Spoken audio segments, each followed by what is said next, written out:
বাবা মায়েরা তার সকল সন্তানকে একই চোখে দেখে না। মুরব্বীরা, আমার যদি কোনো ভুল হয়ে থাকে তাহলে ক্ষমা সুন্দর দৃষ্টিতে দেখবেন।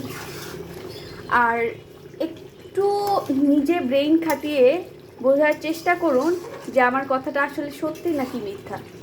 যদি বাবা মা তার সকল সন্তানদেরকে মানে একই চোখে দেখতেন, হ্যাঁ আমি অবশ্যই মানি যে বাবা মায়ের অবদান সন্তানের জীবনে কতটা গুরুত্বপূর্ণ, কিন্তু আমি আসছি অন্য কথায়। এইটা এক হিসাব, আরেকটা অন্য হিসাব। সেটা হচ্ছে, যদি একই চোখে দেখতেন তাহলে যে সম্পত্তি আছে সেই সম্পত্তির সমান ভাগ হতো।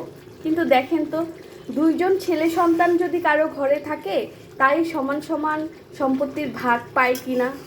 তাহলে হলো একজনের অসুস্থতায় বাবা মা হচ্ছে উদ্বিগ্ন হয়ে পড়ে, অন্য সন্তানের অসুস্থতায় তারা হচ্ছে অনেক দূরে সরে যায়। তারা মনে করে যে সে সন্তান টাকা চাবে, ডক্টর দেখাবে বা কিছু, মানে তারা হচ্ছে খোঁজখবর নেওয়াই বাদ দিয়ে দেয়। আর আর অন্য সন্তান, যে সন্তানকে তারা বেশি পছন্দ করে, সেই সন্তানের অসুস্থতায় তারা উদ্বিগ্ন হয়ে যায়, তাদের শরীরে একটু উহু লাগতে দেয় না।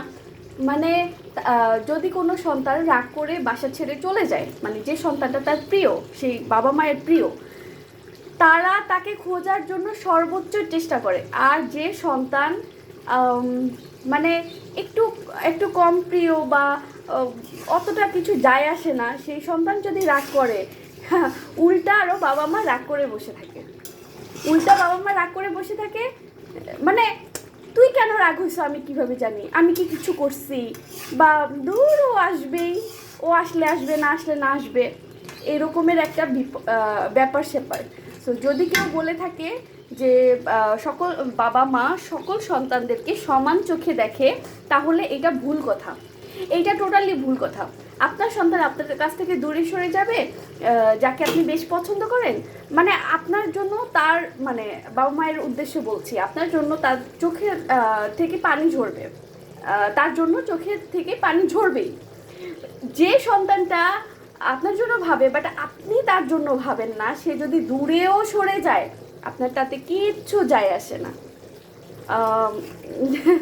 কথাটা আসলে চরম সত্যি। এই আর কি।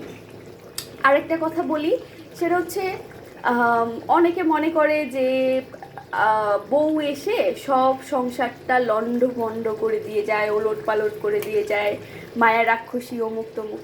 একটা কথা মনে রাখবেন, আপনার আরও 2টা সন্তান থাকতে পারে, কিন্তু ওই বউয়ের একমাত্র অবলম্বন তার হাজব্যান্ড। সো যদি সে তার হাজব্যান্ডের একটু ভালো চায়, যদি তার হাজব্যান্ডের জন্য একটু জমি বেশি চায়, বা ভালো থাকার জন্য একটু টাকা পয়সার ভাগ চায়, তাইলে সেটাকে আসলে মনে করবেন যে না, এটা আপনার জন্য একটা রহমত স্বরূপ ওয়াইফ, যে আপনার ভালো চায়। সে তো আর সে সেই নারী তো আসলে তার বাবার বাড়ির জন্য জমি জমি নিয়ে যাচ্ছে না, তাই না? তো এই আর কি। ভালো থাকবেন, আমাকে দোয়ায় রাখবেন। আল্লাহ হাফেজ।